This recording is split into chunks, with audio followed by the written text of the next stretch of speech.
Bienvenue à la deuxième vidéo qui fait suite au masterclass Sexy, Smart et Spirituel où je l'ai volontairement intitulé Sexy, Smart, Spirituel remboursé par la Sécu. Je vous avoue, c'est un titre un peu provoque, mais j'avais besoin de rentrer dans cette touche humoristique pour aborder un sujet qui me tient à cœur et avec lequel j'ai eu pas mal de difficultés à entrer dedans, c'est la thématique de l'argent.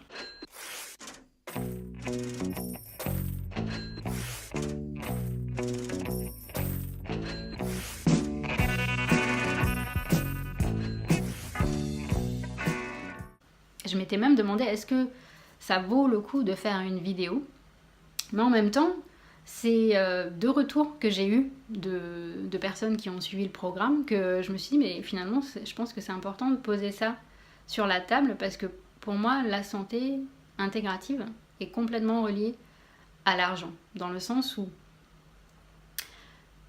comment j'ai conscience de moi, comment je prends soin de moi, comment je prends soin des autres, comment je prends soin de la planète, c'est une histoire de relation que j'établis au quotidien. Et l'argent fait partie intégrante de cette réalité. Quelle relation j'ai, moi, avec l'argent? Ça dit beaucoup de choses sur chacun de nous.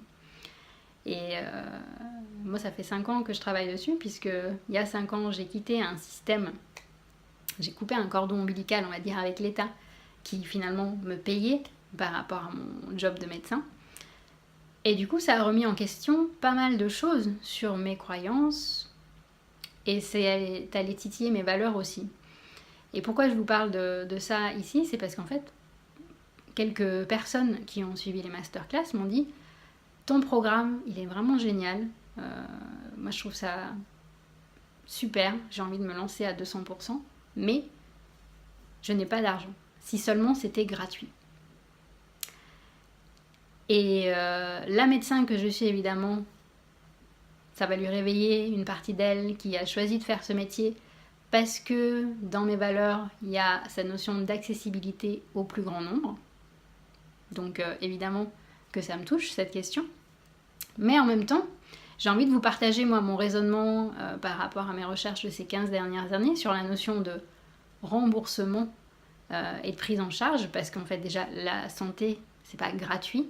C'est pas parce que vous payez pas votre médecin généraliste quand vous allez le voir, quand vous lui donnez votre carte vitale, que ça veut dire que c'est gratuit. N'oubliez pas que nous cotisons tous pour pouvoir avoir accès à ce service qui, je pense, est vraiment un cadeau. Pour avoir vécu et voyagé dans d'autres pays dans le monde, la France a vraiment un système qui permet une accessibilité aux soins de base à quasiment tout le monde et je trouve ça super. Concrètement, si vous faites une crise cardiaque dans la rue, vous allez être pris en charge et on va vous sauver et on va mettre tous les moyens possibles pour vous sortir de cette urgence.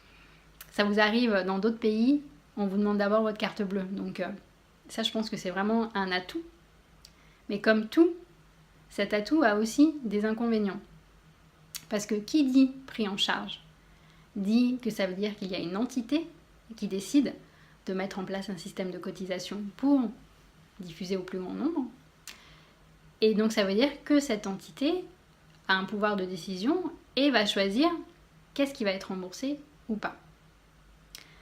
Je vais revenir juste après sur les mécanismes de sélection de qu'est-ce qui est remboursé ou pas, mais déjà moi, pour avoir été de l'autre côté, donc en tant que soignante prise en charge par la Sécu, donc d'avoir utilisé la carte vitale et d'avoir reçu des patients dans ce modèle-là, je sais aujourd'hui que je n'y retournerai plus jamais. Parce que d'être sans cesse contrôlé dans son art de l'accompagnement, de devoir rentrer dans des cases, de devoir prescrire des choses qui n'ont pas de sens pour moi, ou de devoir prendre en charge les personnes sous un système qui ne me correspond pas forcément, j'ai réalisé que c'était à un moment donné plus ma place. Encore une fois, je ne le rejette pas. Je dis juste que c'était plus la place juste pour moi. Et que quand il y a besoin de passer par ce système, j'oriente volontiers vers des confrères qui prendront très bien en charge. La deuxième chose, c'est que face à ce système de compte-rendu permanent que l'on doit émettre à l'État en tant que prescripteur, je peux vous dire que ça contribue énormément à ce phénomène de burn-out et de perte de sens du soignant. Passer son temps devant l'écran à remplir des lignes, à remplir des formulaires, à remplir des papiers, ça peut monter jusqu'à 40% du temps de travail. Et je peux vous dire qu'au bout d'un moment, on sature, surtout quand on a choisi ce métier, parce qu'on aime le relationnel avec l'humain. Et ça aussi, en fait, j'ai plus envie de rentrer dedans. Et donc pour revenir à cette partie où, ok d'accord, un État, des mutuelles vont décider de prendre en charge certains soins, comment ça se passe à ce niveau-là en fait? Il va falloir s'appuyer sur des données scientifiques pour voir si cette approche a un impact mesurable chez un grand groupe de personnes.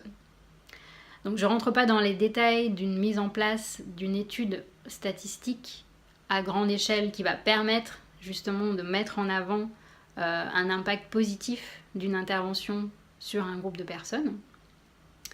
Mais ce que je peux vous dire, c'est que pour arriver à cet impact significatif, ça demande énormément de budget à rassembler pour pouvoir mettre en avant une mesure intéressante à exploiter.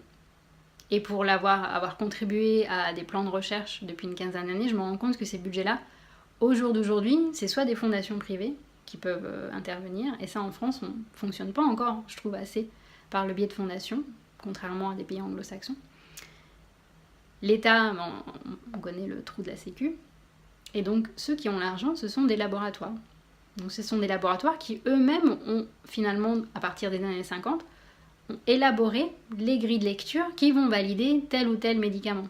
En fait, aujourd'hui, les études scientifiques sont construites sur le modèle de je mesure une molécule active que je vais donner à un groupe de personnes qui sont comparables à tout point pour pouvoir dire que la différence avec un groupe test, elle est amenée grâce à cette molécule active.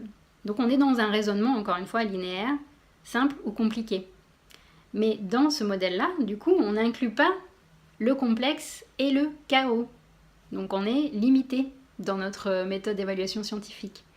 Là, je m'étais intéressée à ce problème-là quand j'avais fait mon tour du monde de la santé intégrative, où je m'étais focalisée aux États-Unis. J'ai pu rencontrer des scientifiques un peu pionniers en santé intégrative, et je leur demandais comment on fait pour inclure ces données qui vont au-delà de la mesure d'une molécule active.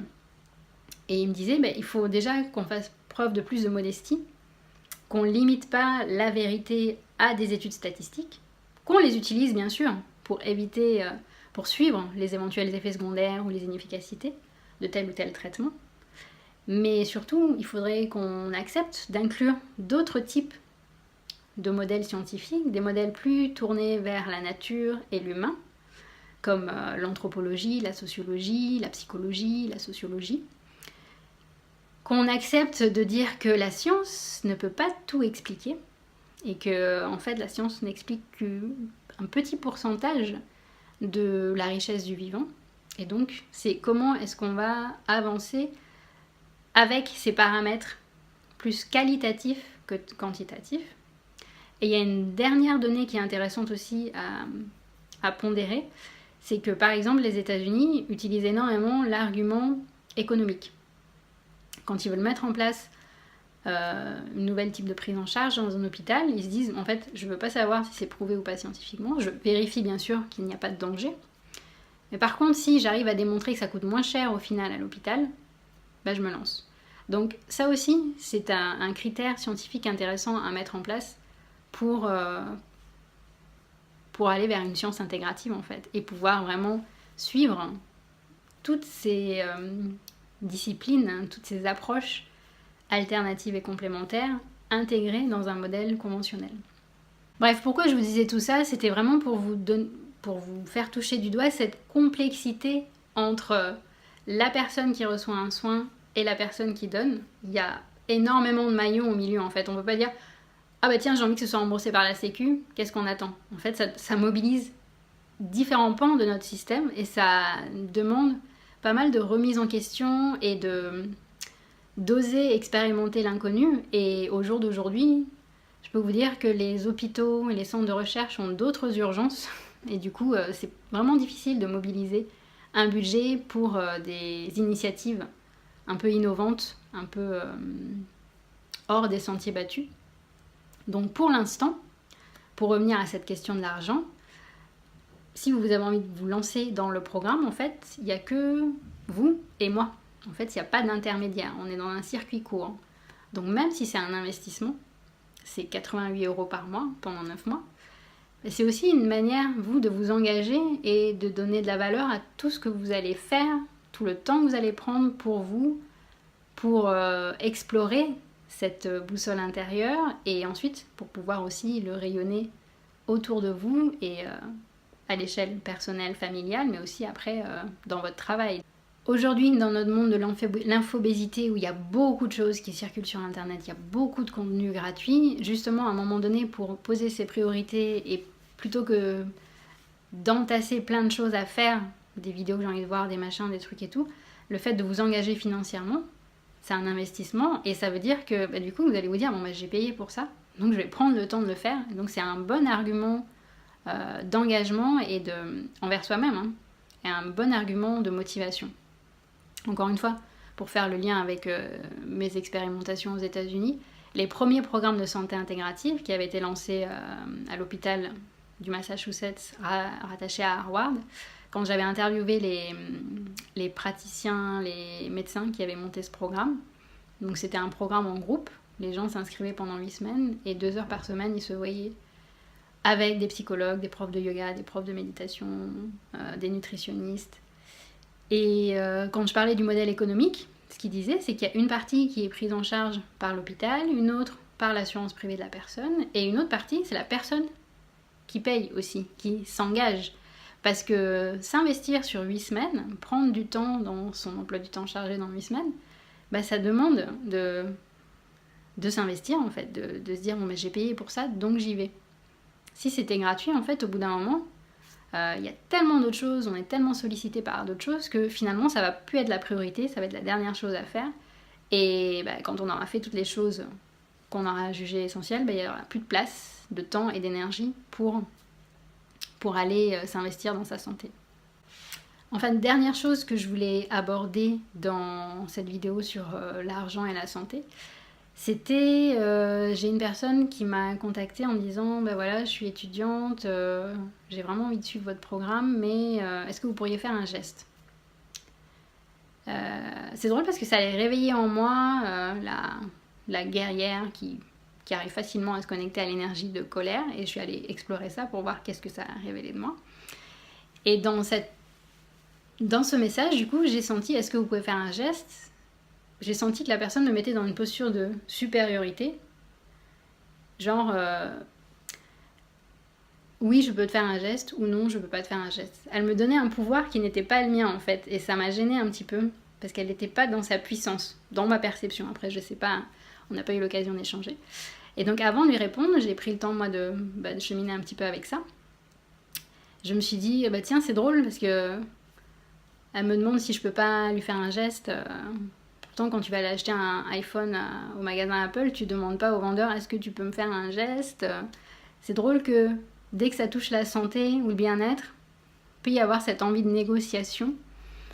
Donc, une fois que j'ai accueilli ça et que je me suis dit, bon, maintenant, qu'est-ce que je fais ? Je me suis rappelé qu'en fait, je propose aussi des tarifs promotionnels.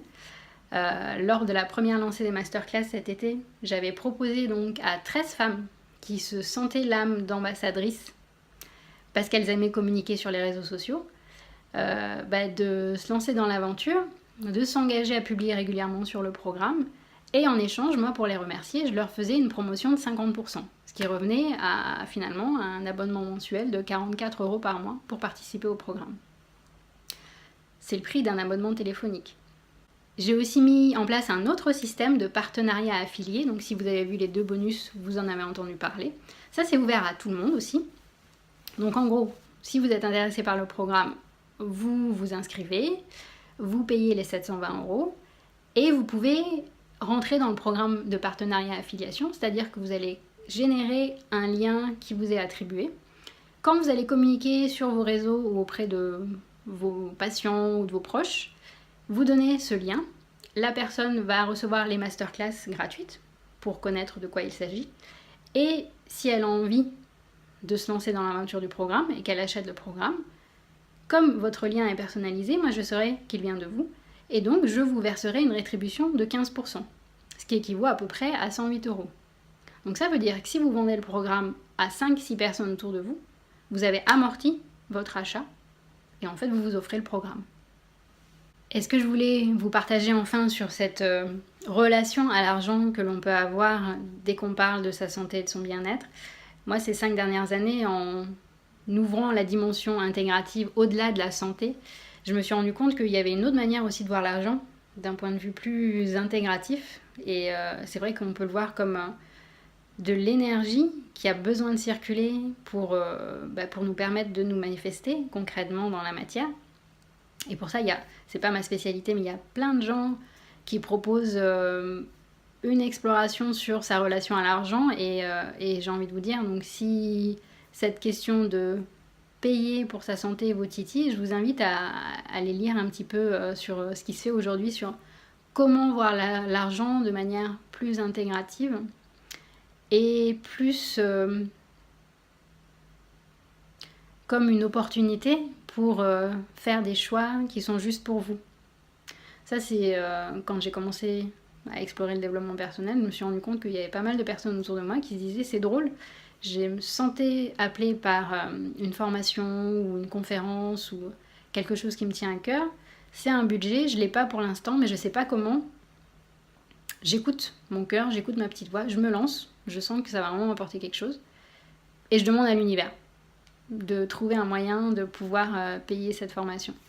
Et croyez-moi ou pas, mais c'est vrai que quand on est dans cet état de conscience, où on est dans cette complexité, ce chaos, et qu'on lâche cet instinct de survie qui a besoin de se raccrocher à des besoins de base, il peut se passer des choses. Voilà, moi je dis ça, après c'est à chacun de décider et d'être vraiment juste avec soi-même et de ne pas se mettre non plus en danger, mais de se dire qu'est-ce qui est important pour moi, est-ce que je m'autorise à écouter cette petite voix, est-ce que c'est juste pour moi maintenant ou ce sera peut-être plus tard. Enfin après chacun et chacune est libre d'écouter ce qui est juste et vivant en soi. Et dans la dernière vidéo, qui est un peu dans la continuité de celle-ci, j'ai envie de vous partager moi mon rêve avec un grand R derrière ce programme. Parce que si vous connaissez un petit peu mon histoire, vous savez que avant de créer l'Institut de santé intégrative, j'avais pour projet de faire un documentaire, un tour du monde de la santé intégrative, où j'avais envie d'aller à la rencontre de personnes inspirantes, pionnières dans différents pays. J'avais commencé avec les États-Unis pour voir comment un pays si moderne s'était ouvert à des sagesses ancestrales. Ensuite, je voulais aller dans un pays comme l'Inde pour voir comment est-ce que ce pays ancestral s'était lui ouvert à la modernité. Et je voulais terminer en France pour voir, entre les deux, comment est-ce qu'on arrivait à créer des ponts. Ce projet s'est arrêté aux États-Unis, bien que j'ai une vingtaine d'interviews en rush que je me remets de temps en temps pour me remettre dans l'énergie. Mais dans ce projet, moi ce qui me tenait à cœur, c'était vraiment le voyage, la rencontre. Et là, je réalise que le fait de prendre du temps dans ce programme, alors quand j'y prends du temps, ça fait plusieurs mois que j'y suis à plein temps. Quand je dis à plein temps, c'est 7 jours sur 7, week-end et jours fériés compris. Et là, je vais m'y mettre à plein temps, voire un double plein temps dans les 9 mois à venir, puisque je vais créer au fur et à mesure les différentes parties, les différents modules du programme, pour vraiment qu'ils soient ajustés à l'énergie du groupe au fur et à mesure.